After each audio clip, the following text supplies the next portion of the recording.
Hi guys, it's Thomas here. Hope you're having a great day today and welcome back to the channel. Today I want to talk about a topic that have come across multiple times in my career as a freelancer and consultant selling services to big corporations, smaller businesses, and that is figuring out an hourly or daily rate and figuring out the how to set up a good workable level of compensation. This is of course super important topic because you don't want to undersell your knowledge and your skill set, but at the same time you don't want to overdo it and be able to sell your services at a feasible rate. So in this video I want to talk you through the way that I'm thinking about this, the way I'm trying to figure out what is the right level of hourly rates to ask for, and also give you a few tips and tricks and learnings that I have learned over the course of giving proposals to multiple clients over the years. So with that being said, let's get into it. So the first obvious thing to do would be to do your homework in order to figure out the rough hourly rate that you're looking at. That is, if you're starting from the scratch, you've never built a project before, and you have no idea where your rough range could be. There is, of course, a lot of resources out there. You can use LinkedIn, you can use Glassdoor, you can use your industry peers who are already freelancing or have done some projects, all with the goal to be able to figure out the rough range where you are where you are sitting at. So that is the first very obvious thing to do.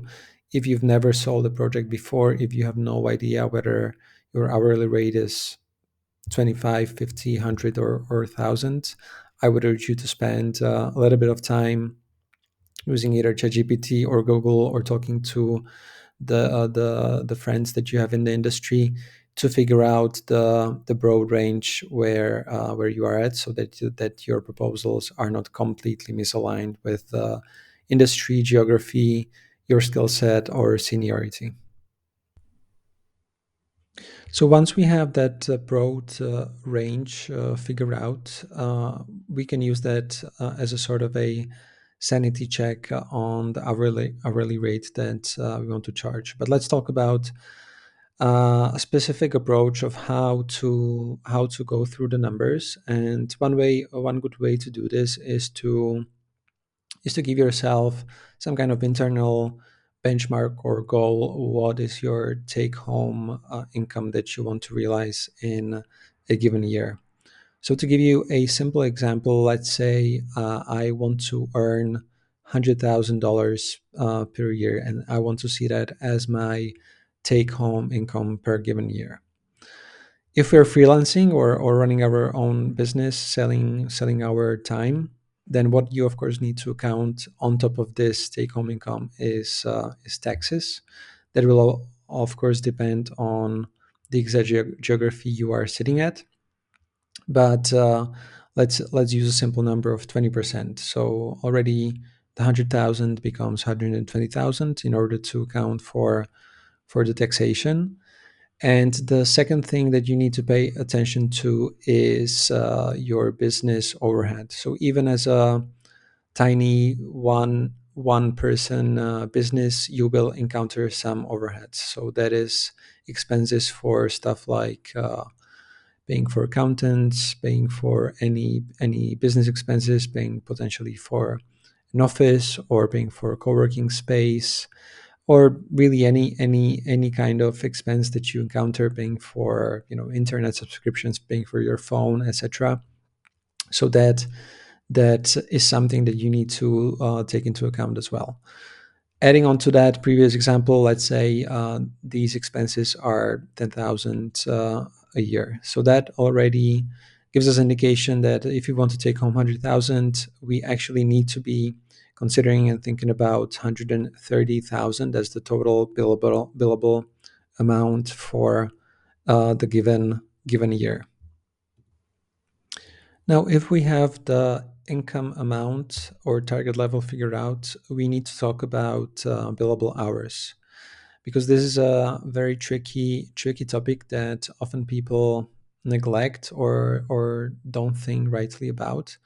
So what's important to say is that not every hour that you work will be billable, of course. And if you consider the number of total work hours per year in a standard employment relationship, let's say we have 8 hours per day times 5 days a week times 4 weeks in a month times 12. If you do this simple calculation, that number comes to 1920 hours in a year.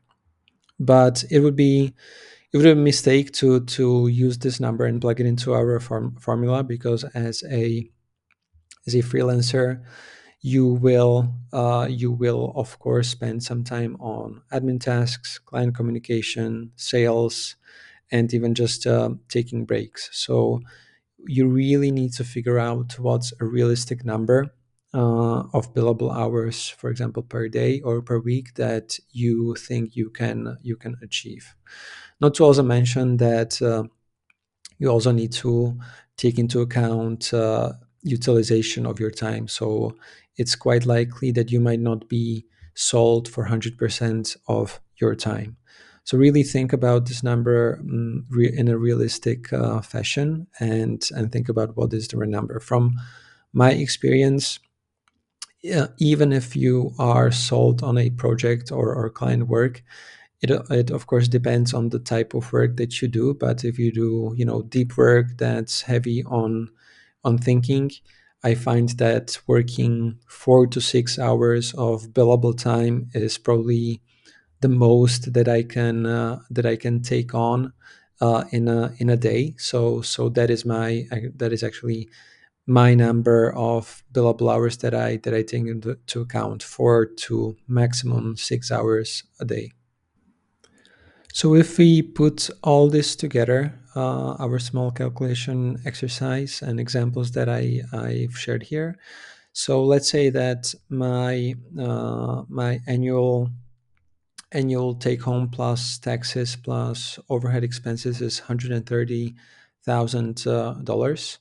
And let's say that my ambition and realistic ambition of the ability of billable hours per day is four. Again, taking into account my utilization and ability to keep working and doing the work that I do every day. And that gives us 130,000 divided by 960. So that is the number of hours per year that I can actually work and bill, and that comes to about $135. So that would be my rate that I would be looking at. But in general, I think if you run these two exercises, so one of them is doing your homework, doing your desk research, and talking to industry peers, and from the other, attacking this from the other point of view of looking at what is your ambition of your take home pay per year, and number of hours that you can actually deliver per day. I think these two numbers should give you a pretty good idea about the number that you should be looking at. With all that being said, here are a few more tips and learnings from my side that have been useful for me when thinking about setting up my hourly rates. So, first of all, don't fall into the trap of comparing yourself to a full time employee. Uh, the way that you're working when you're selling services and your time on an hourly or daily basis as a external consultant or a freelancer is very different than being a full-time employee, right? The full-time employee has many advantages on one hand, such as guaranteed paycheck every week or every month, whereas you are delivering your work as a essentially standalone business. on a specific time frame and scope. So don't fall into this trap of trying to derive your hourly rate and compare it to the full-time employee, because usually you will end up underselling yourself and your time.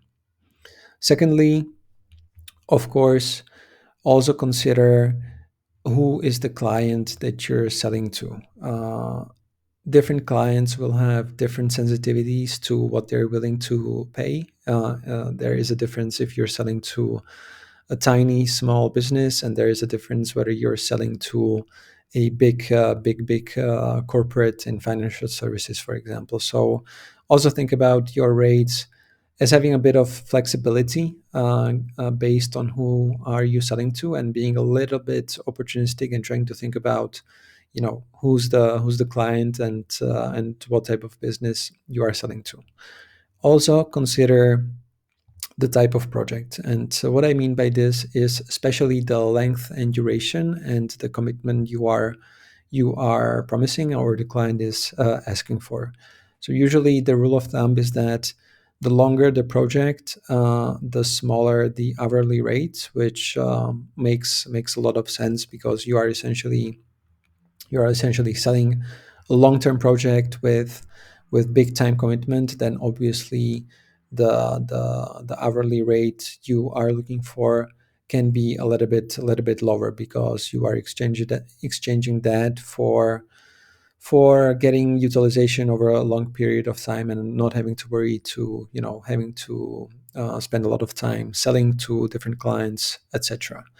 On the other hand, if you are selling very, very tiny fractions of your time, so let's say it's a highly specific area where you are providing your knowledge and know-how, let's say only for a day, so let's say only for 4, 6, 8 hours, then you should really consider bumping up your hourly rate quite a bit, because apparently your knowledge and know-how is very unique, and your clients should be willing to pay you much more than if they engage you for multiple months or even years. The third thing I would say is more on the practical level, but if you are a freelancer selling your time, don't forget that you are also a businessman or businesswoman. And what I mean by this is that take care of the outcomes that you deliver to your customer, and that goes not just for the work, of course, that you are creating, but also the business relationship. And that that can mean just taking a bit more time in, for example, if you're providing timesheets where you're tracking your hours on a weekly or on a monthly basis. Take a little bit more time that is necessary to make these really really neat visually. Use either a specific software for it, or even if just using a simple Google spreadsheet. Make sure that this all makes sense, that it's visually nice put together. The same thing goes for invoices. So just be sure to keep the standard up, because that also shines a light on yourself and on your business, on the quality of service that you're providing. And perhaps the last thing I would say is thinking about how you create your let's say how you are religious in tracking your time. What some freelancers will do is that they will charge a lower hourly rate, but then they will be a little bit more flexible on tracking their time. So let's say they spend 44 or 45 minutes working, and they will sort of like bill 1 hour, or they will work 30 minutes and they will bill 1 hour in an extreme case. The other way to do it and approach this is to, of course, charge a higher hourly rate in the beginning, and then just be very religious about tracking your time. So really tracking is kind of like on a granularity of almost every minute. I am personally a fan of the second approach because a higher hourly rate signals that your work and your knowledge is valuable, first of all. And secondly, I feel that tracking time more religiously also creates more confidence with your customer at the end of the day. So, I would rather charge a higher hourly rate and then be super religious on my time tracking than the other way around. So, with that being said, these are a few tips and the way that I kind of go about trying to think about my hourly rate. I hope this has been helpful for you guys. If you like the content, please don't forget to subscribe to the channel, of course.